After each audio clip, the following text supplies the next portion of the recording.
What's up, guys? This is your boy, That Black Oni, coming at you guys today with another different type of switch up. You know, I'm always switching something up, but today I want to actually talk about the history of Mortal Kombat, starting off with Onaga. The reason I wanted to do this is basically because I had two good friends of mine, M Trill and Immortal Afro, actually tell me that they wanted me to do something that they know I know the history of, to challenge myself within my channel. I do appreciate you guys.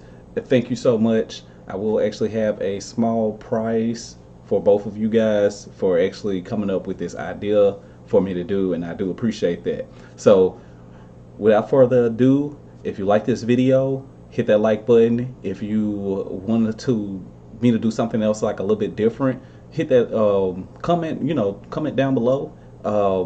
Also, if you're new to my channel, please hit that subscribe button. Everything that you guys do actually helps me become a better YouTuber, and I do appreciate all of you guys so much for that.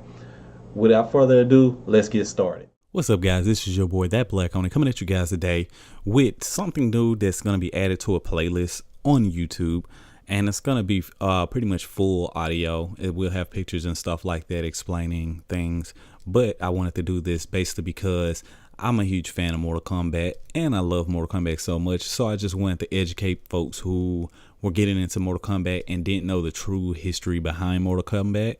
And the reason I wanted to do this was to start off with the OGs first, like the people who were truly there historically, and that's pretty much it. So let's hop into this. This story is also going to be very short, but the reason why it's so short is because the story of Onaga is not really that long. All we really know about him is just a few little things. This is the main guy, the main big cheese of Outworld at this time. No, it's not Shao Kahn. Shao Kahn was literally a counsel to this guy. That's how big of a threat this guy is. We all thought that Shao Kahn was the big bad wolf this whole entire time, but to this guy, he was literally an ant. Like, Shao Kahn could not go head up with this guy. It was just, he was on a whole different level. Now, if you guys remember, Shao Kahn was in plenty of games. He was in Mortal Kombat 3. He was in Mortal Kombat, like Armageddon, got murked off in Deadly Alliance and all of that stuff. No one could face up to this guy. Like, I'm talking about them shooting powers at him and stuff like that would not phase him. Radiant's electricity won't phase him. No one could go up against this guy and make it look easy, honestly, unless you played Deception and then this guy, you got Johnny Cage and pulled out the nunchucks, and then you could make it look real easy. Let's start off with his history.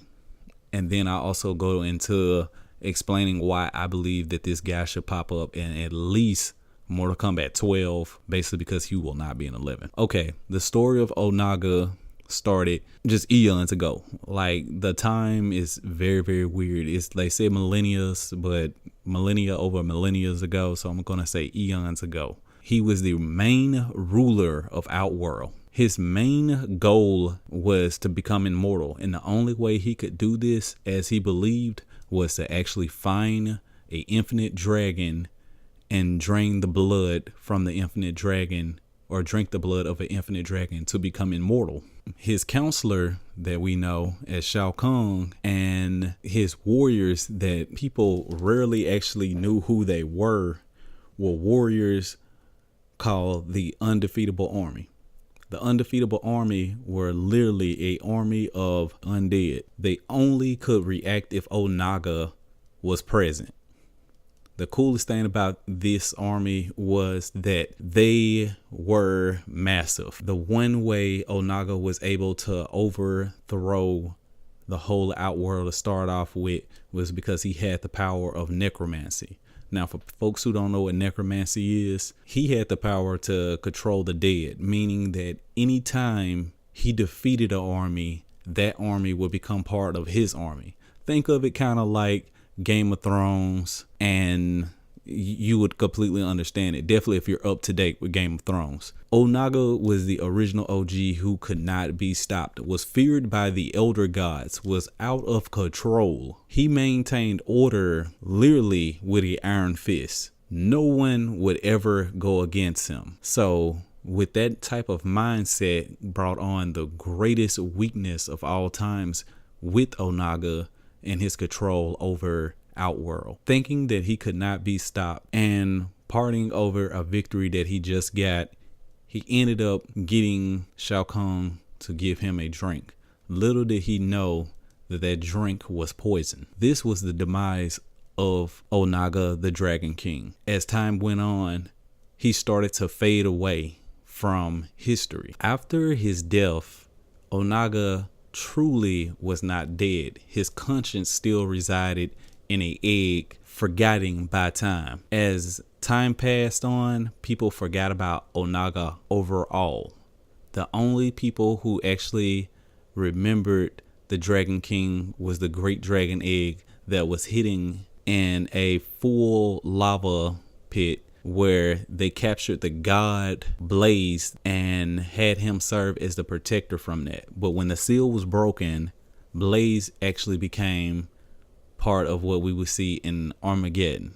He would be the main protector in Armageddon, in which was a monster with massive power. The Dragon King would never be revived until much later in the series, where deception comes into part, where he finds a young man who wants to become the champion for the elder gods and tricks him into thinking that he's one of the elder gods in his conscious form, gets him to collect all the Kamadagus and pretty much do what the title of deception said, deceive this young man, or at this point a old man, due to the years it took him to actually collect this and bring up his plot to end the world. That's pretty much it for his story. Like I said, it was going to be hella short, but this is where I go into my main reasons why they should bring this guy back.